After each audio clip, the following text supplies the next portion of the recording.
Welcome back. This is Miss Faye, and this is my world. All right, today we're going to talk about love and lust. Before we get started, I'd like to say welcome. Welcome to the channel. Welcome to all the new viewers, the new subscribers, and welcome to those of you who have been with me from the beginning. I really appreciate you. Now we have a letter, so let's dive right into this letter and see what she says. Almost 2 years ago, I unintentionally fell in love with my best friend, which is unconventional for me because I have never had romantic feelings for the same sex. While we have never had sex, we have spent an extensive amount of time together and shared a lot about our lives and past traumas. She has asked me a few times about what is the state of our friendship and to define what we are. Well, that should have been easy. Best friends. That's all you needed to be. All right, now remember, I'm a spiritualist, so I'm going to speak to you from a spiritual perspective. And we can start off the bat. Intimacy with the same sex is an abomination. All right, now I know a lot of people probably clicked it off right there, but let's go on with the letter and see what she says, okay? I have been reluctant to say yes or no based on what either of those answers will imply. I can admit that I have never felt as strongly enough about her the way I felt about anyone else. Although we have our days when we disagree and have arguments, I love and care about her a lot, and I know it is reciprocated. Okay, all right, now wait a minute. You say you fell in love, and I venture to say you fell in lust. And it's good you didn't have sex with her. I warn you, don't. Okay? I assume that your friend is gay. She's coming to you with negative energy. That energy is a low vibrational energy. It's an energy of lust. All right? And that is in the low vibration. It's not the energy of love because love does not require intimacy. Okay? You can love somebody and never be intimate with them. But for you and this friend of yours, your friend wants to cross the line and you are hesitant, and I commend you for that. Please do not do it. After a petty misunderstanding last week that I was responsible for, we had not spoken for a couple of days. I reached out and apologized, and she said she think it may be best for us to put a stop to us since I cannot give her the definite answer to what we are. You see, she's pressuring you to cross the line. She's not interested in what you're going to say out your mouth because she's trying to get you into bed. Okay? That's the bottom line, and that's an evil spirit trying to push you into something that you're just trying to be a good friend. All right? And that power, that energetic power that she keeps putting on you, remember, your words are like spells. So she keeps shooting that spell at you. Who are we? You know you care about me. Who are, you understand? And it makes you feel like, well, maybe it's not so bad. Don't do it. Don't do it, because if you do, you're on a path of destruction. This is an evil energy, okay? And it's not out to do you any good. It's lust, okay? We have had this conversation at least 2 times prior, but we have always found our way back to each other. Yeah, well, you like each other. I mean, you can be best friends without being intimate. But for her, it sounds like she's got a problem because she just wants to be intimate. She don't care nothing about loving you as a friend? Because if she did, intimacy would not be a priority here. And that's what she's making it a priority. That's why she's pressuring you to say, who are we? If you were just best friends, she wouldn't pressure you like that at all. She would know you were best friends, but she wants more. You, you need to get away from her. Okay. Since then, our conversation has been sparse, and I miss her a lot. Well, yeah, you miss her because you liked her as a friend, and there's nothing wrong with that. But she wants more. You can't do anything with that because she's gonna. If you continue to try to be around her, she will continue to try to seduce you. All right, probably get you in a vulnerable position, and before you know it, there it is. Okay. I feel selfish because although I know I can't have her, I don't want her to have the intense bond that we have with someone else, and I don't want to lose her completely. Well, no, you can't have it both ways. Why? What's with you? Are you lustful too? Both of you are lustful? It's no good. Save your soul. All right? Whatever is stopping you from crossing this line, I'm glad because someone is looking out for you. Take heed. Do not cross this line. Okay? Now, as far as you not wanting her to be happy with someone else, you got to let that go. If you love her like you claim you do, you will be deliriously happy when she finds somebody else. You will support her all the way to find somebody else. You wouldn't sit up there and be jealous because she found somebody else. That shows that you low vibrational too. You know, you are dealing with a lustful spirit. I know it's going to be difficult, and it is. I miss her every day, and I catch myself wanting to tell her the small, intimate details about myself. Well, as a best friend, you should be able to do that. But not with her pushing you to cross the line and be intimate with her. That's her main objective, as far as you're concerned. She don't really want to be a friend. Not like that. She want to be a lover.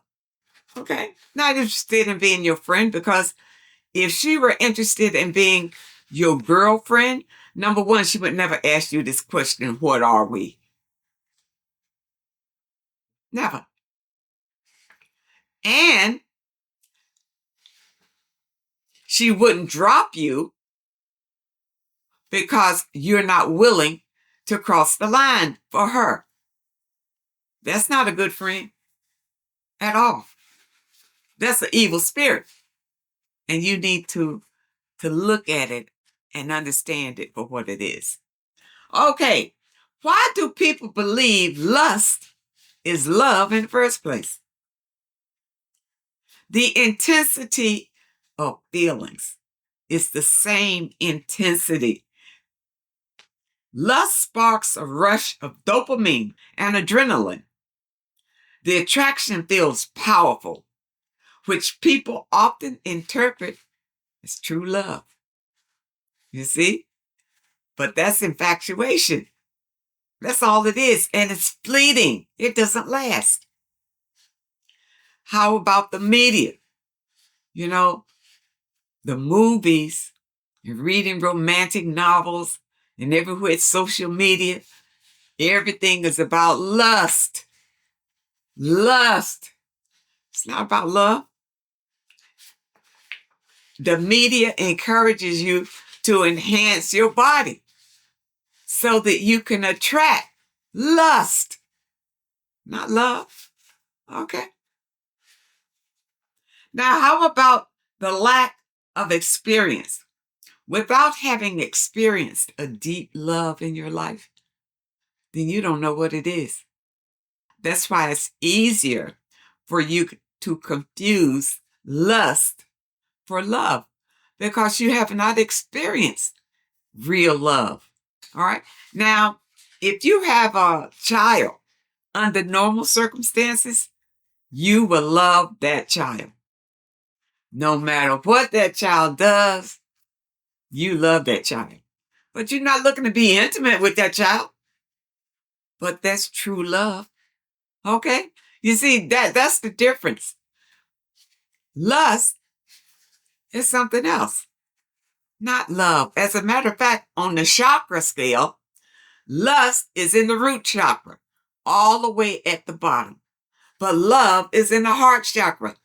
And it's a big separation between the two. Okay? Now, lust feeds on fantasy and the thrill of being wanted. That's ego driven. Ego. And ego, again, is in survival. Okay? It's whatever your need is, you go out and get it. Okay? Now, key differences. Love grows deeper with time, and it's based on care and respect. Love wants the other person's well-being, even if it's a sacrifice. Okay? That's love. So, if your friend loved you, then she would be willing to sacrifice those lustful feelings just to be your best friend. So that shows right there, it's not love. You might think it's love. It may be love on your end, but not on her end. Okay? All right. Now, lust. Lust burns hot. Lust burns hot, but it fades quickly. Doing that fascination, when you get butterflies and you all excited. They don't last. It fades. It fades out. Lust is based on physical attraction. Physical attraction. That's lust. That's not love. And that's why a lot of today's marriages don't work out, because people are marrying each other for lust. They're not even waiting to fall in love. They're confusing lust with love. It's not even close. Lust fades very fast. That's why women, you meet someone you're interested in, you let him move in, after he's used you up, then he's gone. He never bonded with you. It never was love. It was just lust, pure lust. And lust doesn't last. The depth of a connection. Do you enjoy the person's character, values, and company beyond physical chemistry? So if you're not having sex with the person ever, do you still enjoy being around them? Some men will just walk away from you if you're not having sex with them. As a matter of fact, I heard a guy on the TV or social media or something the other day, and he was talking about having sex. Men today not willing to wait, no so many days to have sex. When you meet, you should have sex right away. Ladies, don't listen to that. That's low vibration. And it's lust. Just lust. That's not love. He was trying to say that's how a man falls in love, through sex. Uh-uh. Uh-uh. Uh-uh. Don't believe that. A man falls in love through bonding with you, and that takes time. He needs to see you. He needs to be able to stick with you through sickness, through your worst days, to support you, to make sure you're okay. You understand? That's how he shows his love. Not just showing up, taking you out to dinner, or buying you a bag, having sex with you, knock your socks off. That's lust. That's not love at all. Emotional safety. Love creates trust and comfort. Lust can create insecurity or fear. Okay? Because it's low. It's low vibration. That's all it is. Love imagines building a life together. Lust lives in the now. Okay? So if you're with a partner that's not talking about a future together, it's probably just lust. Now, the thing about that, a person can come in and talk about having a long-term future with you or starting a future with you or whatever. But the thing about it is, if the person has not proven that their love for you is true, then all of that is just talk. That's just talk. You understand? Just because a person is around you, you have a good time with them, now they want to have sex with you because they are making you feel like our relationship can be a whole lot deeper. Yeah, it can be deep, all right. Deeper in toxicity. Okay? So, ladies, be careful. All right? Be wise. Okay, now listen. If they truly love someone, but avoid them because there's no possibility of sexual intimacy, it suggests that they are prioritizing lust and sexual fulfillment over love. Okay? You need to know that. Love says, even if I can't have you sexually, I still want to be in your life. That's love. You understand? Here your friend is going to pop up and say, well, no, I don't think we should be together because you won't define who we are.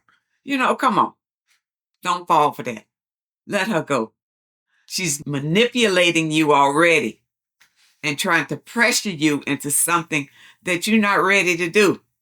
And take my advice, you should not be ready to do. If I can't have you sexually, I can't handle being around you. And that's exactly what she said. I hope that you understand the message today. And I really hope that it helps someone. Now, those of you who may have a question that you'd like for me to answer, my email address is in the description. I want to thank you so much for your comments and your letters. And a very special thank you to those that leave a donation. I really appreciate all of you. I wish you all the very best. And I really hope to see you next time.